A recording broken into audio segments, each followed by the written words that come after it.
There's a very specific moment I experienced more than once. And if you've ever stepped into something bigger yourself, you probably know it too. It's the moment right after something expands in your world. It's a bigger opportunity, maybe a higher level room, a new level of visibility in your life.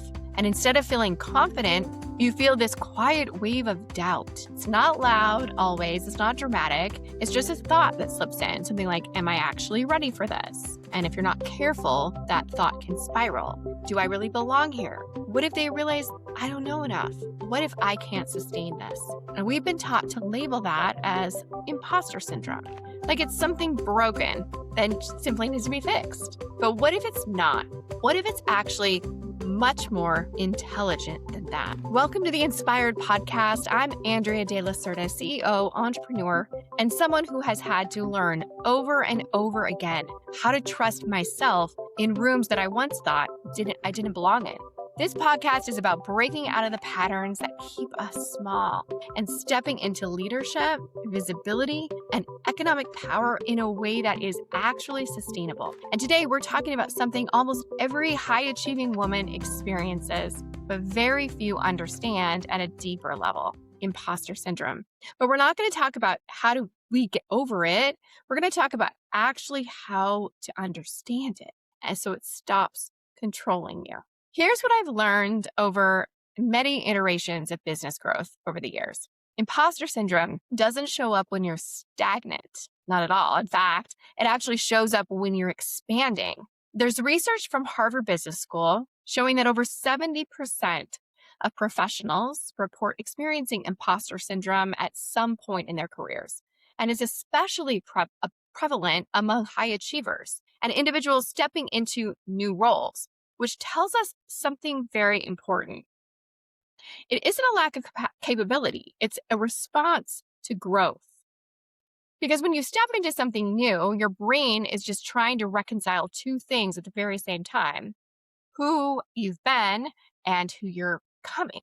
And there's a gap often between these two identities. That gap, that's where your doubt lives. I have felt this at multiple points in my life and in my career, stepping into corporate leadership roles where I was one of the few women at the table sometimes, launching businesses where the stakes felt so super high than anything I'd ever done before, sitting in rooms with people who on paper, they had more resources, more experience, more visibility. And in those moments, the question wasn't, am I capable? The question was, actually, is it safe for me to be here? This is where we really need to shift from mindset to physiology for a minute, because what you're experiencing, it's not just thought, it's a nervous system response. Research in neuroscience shows that the brain processes social threat like judgment, rejection, or exclusion in the very same regions of the brain as physical danger. So when you step into visibility, when more people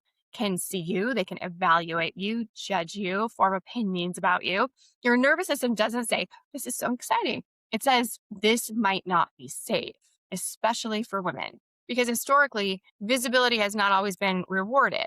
Women who speak up over many generations are more likely to be labeled negatively. Studies from Catalyst show that women leaders are often penalized for behaviors that are rewarded in men. Your nervous system is not malfunctioning at all. It's remembering. Sometimes this can go back generations. It's trying to protect you from something it has learned that could lead to disconnection or ultimately rejection. Two things we absolutely don't want. I can think of a moment where this showed up for me very clearly. I had stepped into a role where I was leading at a high level, managing complex communications, working directly with executives, driving strategy. And on paper, for decades, I had earned that seat. But internally, there was a moment where I questioned it, not because I didn't know what I was doing, but because I could feel the weight of being seen. I was being evaluated differently all of a sudden, spoken about differently, expected to show up in a way that was both strong and somehow still palatable. And remembering catching myself thinking, maybe I should pull back a little bit. Maybe I should just soften how I'm showing up.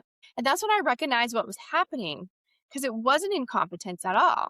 It was self-protection. A part of me was trying to keep me safe by making me smaller. And once I could see that way, I stopped trying to eliminate it and started to learn how to work with it. If we can work with that feeling, it can lead to empowerment.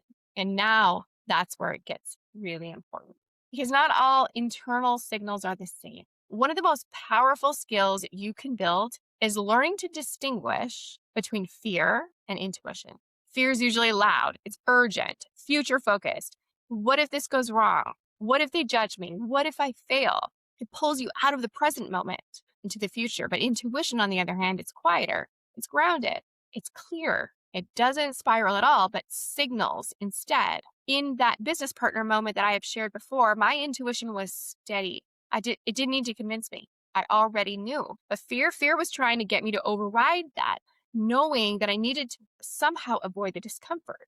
So the question becomes, is the voice trying to protect me from harm, or is it guiding me toward alignment? The more you learn to sit with both, the clearer that distinction becomes. Let me be clear. The goal is not to eliminate fear. The goal is to build enough internal safety that you can expand with fear still being present. Because confidence is not what comes first. Capacity comes first. Capacity to feel the discomfort without collapsing. Capacity to be seen without retreating. Capacity to hold your ground, even when it feels unfamiliar. This is what I had to build over time, not the absence of doubt at all, but the ability to move forward anyway with that doubt. This is where practices like therapy, somatic work, breath work, meditation, even coaching that integrates nervous system awareness became incredibly powerful, because they don't just change how you think, they change how you experience yourself in moments of expansion. One of the biggest misconceptions is that confidence is actually a prerequisite for action.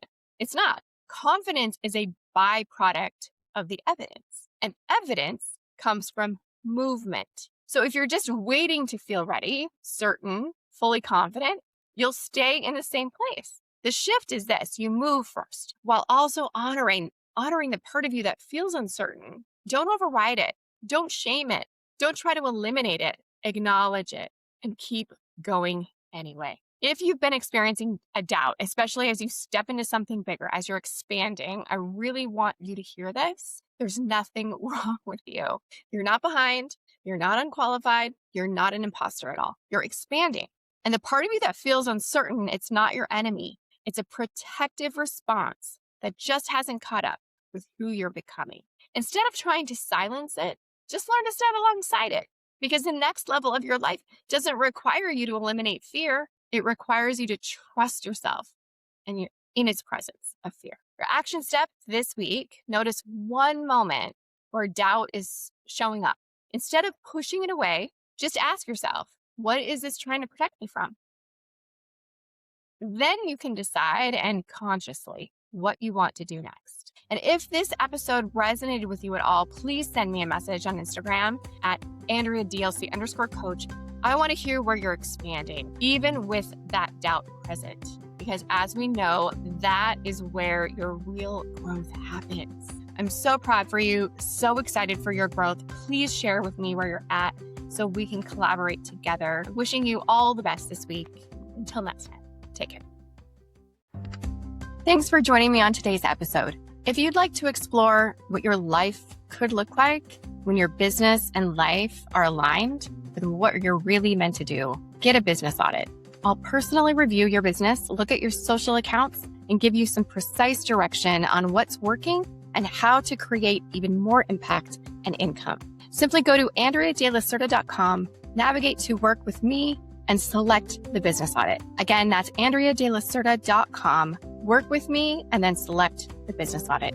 And if you enjoyed this episode, please be sure to like and subscribe. That way more content like this can be shared with you as soon as new episodes drop. Thanks so much for joining again. See you soon. Take care.